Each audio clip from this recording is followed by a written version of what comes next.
Hello. Thank you for tuning in once again. I am Emery John Frazier, and we are perfectly perfecting perfection. Video number 5 already. Time is flying. I'm having fun. Thank you for guys for tuning in. And video number 5 is about changing our beliefs. Very powerful subject. I want to share a quick little story with you. I had a lady come in when I was selling cell phones, and we connected very deeply, and she offered to do my full astrology chart. And I was reading a couple days ago, and I just want to read it to you really quickly. I think it's going to be very powerful for you. This is Neptune in my 10th house. Your practical skills are linked to your almost mystical inner vision. You manifest your ideals and dreams in an organized and clear-headed manner. You will be great at giving the public a sense of the idea via films, advertising, and spiritual work. Now, the reason I want to share that with you is because I read that 2 years ago and it didn't hit me like it did a couple days ago. And that's because I'm in a different place. So now I have the eye and the ears to hear. I have the eye to see and the ears to hear. I'm seeing the little whispers that the universe sends you, letting you know you're on the right path, you're going the right direction, keep on going. And the further we go on this journey, the more of those we're going to get. The more frequent they're going to occur, the stronger they're going to get. And I just want you to know, take those. Those are your high fives, your pat on your backs. Love those. Enjoy those. They're coming. They're here. So a couple days ago, I was reading an article, and it fits so perfect with what we're going to talk about in changing our beliefs.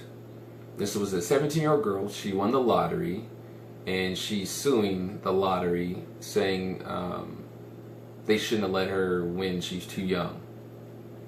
The basis of her argument and her feelings is she thought winning the lottery would make her life 10 times better, and it actually made her life 10 times worse. She feels empty. She doesn't know what her purpose is, and she just totally lost. She thought this outside source would give her something on the inside she didn't already have. Whatever tools we use, if they're not within, they will be temporary. And money in particular will amplify whatever you have going on the inside.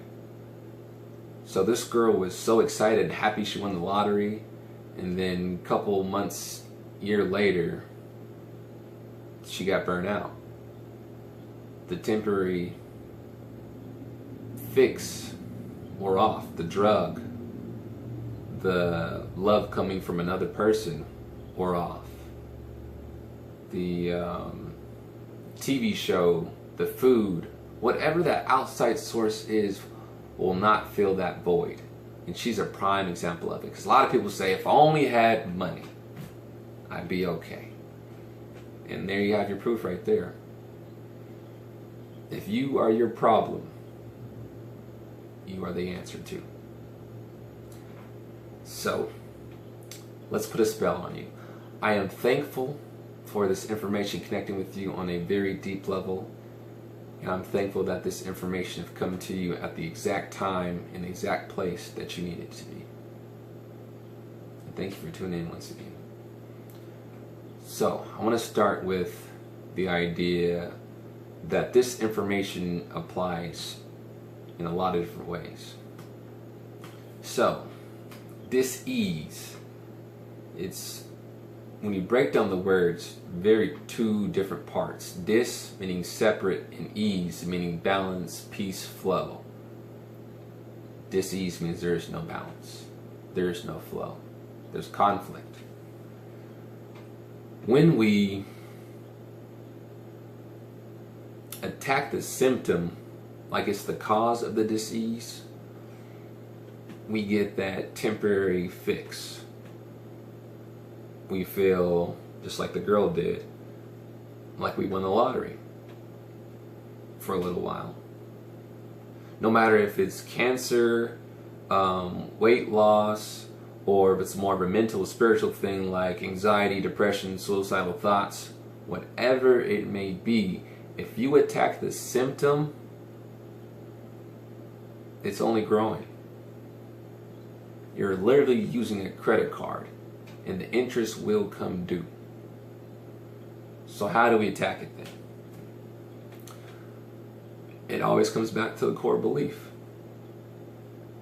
We always have to go and take heed of the message from the messenger. So the symptom is the messenger, and it's going to lead us to the message, the core belief.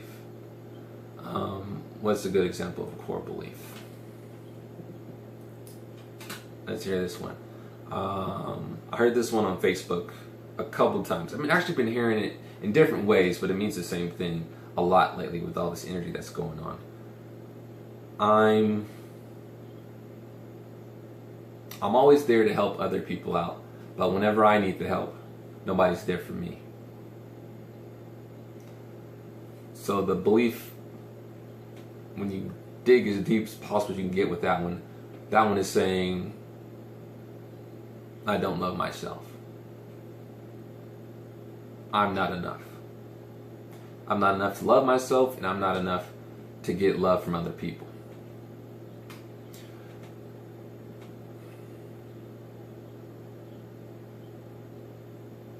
You are enough. And the way we go attack that belief is we have to go and figure out what judgments we have connected to that belief. So most core beliefs you get when you're a child. So you can almost always go back to your childhood and say, what judgments do I have of myself, of others, that's connected to this belief? Did my mom or dad make me feel like I wasn't enough? Did I not get enough attention from them? And then we have to release those judgments of those people, whether it's ourselves or somebody else or just an experience. We have to release and let go and say, you know what? I'm not the victim anymore. I don't choose to be the victim, because I know victims have no power, and I choose to remember that I have all the power within me to be whatever I want to be. And once you do that, once you release the victimization, you're free. You are free at last. Free at last. I want to give you one more metaphor so you can get the full effect of what I'm trying to say here.